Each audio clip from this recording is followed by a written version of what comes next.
남자와 여자가 결혼을 합니다. 결혼을 만드신 결혼의 원리 첫 번째는 연합해서 하나님의 나라를 세워가라는 의미가 결혼의 의미에 담겨져 있습니다. 남자와 여자가 결혼하여 하나님의 나라를 세워가는 것, 이것이 결혼의 첫 번째 연합의 원리입니다. 연합해서 하나님의 나라를 세워가는 것. 그러니 부부가 함께 앉으셨습니까? 결혼해서 부부가 되셨습니까? 여러분들의 첫 사명이 뭐라고요? 하나님의 나라를 연합해서 세워가는 것. 여러분의 가정을 하나님의 나라로 세워가는 것, 이것이 부부의 첫 번째 사명인 것을 기억하십시오.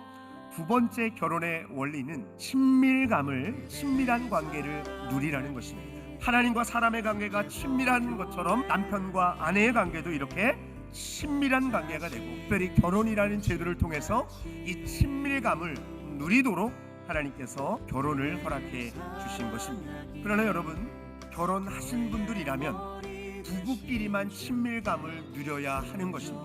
여러분, 결혼하면 여러분들에게 어떤 이름이 생기죠? 남편과 아내라는 이름이 생깁니다. 그런데 남편이라는 이름을 가지고 또 다른 여인에게 남자처럼 매력을 풍길 필요는 없습니다. 그것은 죄입니다.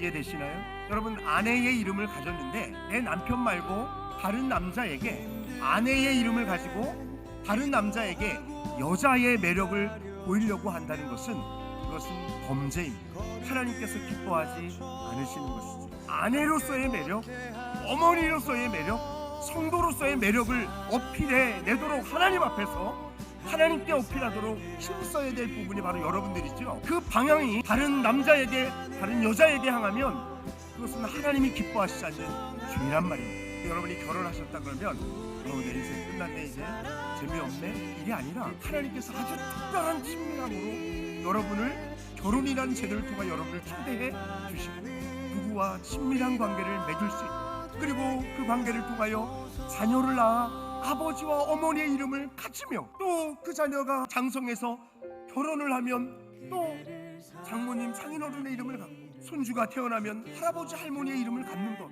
여러분, 이것이 여자로서의 누리는 기쁨보다 더한 기쁨 아니겠습니까? 막 결혼의 원리 세 번째는 가정을 이루어 하나님의 나라를 확장해 가라고 결혼을 허락해 주신 것입니다. 이 독립과 확장을 의미합니다. 성경에서 부모를 떠나 한 몸을 이루는 독립과 확장의 개념은 한번 따라하겠습니다. 말씀 전수, 말씀을 맡은 자로 자녀들을 번성케 하라는 의미가 담겨져 있습니다. 창세기 18장 8절부터 19절의 말씀에 보면 아브라함은 강대한 나라가 되고 천하 만민은 그로 말미암아 복을 받게 된다라고 아브라함을 축복, 또 아브라함을 통해서 그런 강대한 나라가 만들어질 것을 하나님께서 말씀하고 계십니다. 그런데 19절 말씀에 보면 내가 그로 그 자식과 건속에게 명하여 아브라함을 통하여서 하나님의 의, 하나님의 도를 행할 뿐만 아니라 자녀들에게 전수시키기 위해서 아브라함을 세웠고, 그런 과정을 통하여 나라와 민족을 강성하게 확장시켜 나가시는 하나님의 의도를 우리는 보게 됩니다. 그러니 여러분, 가정을 이루어서 저와 여러분이 해야 될 일은 자녀를 낳아야 되는 것이죠. 그리고 낳은 자녀를 하나님의 말씀으로 양육하는 것이죠. 여러분의 가정이 이 결혼의 원리의 이 세 가지를 기억하며 하나님의 뜻을 이루는 아름다운 가정 될 수 있기를 축복합니다. 읽겠습니다. 시작. 아내는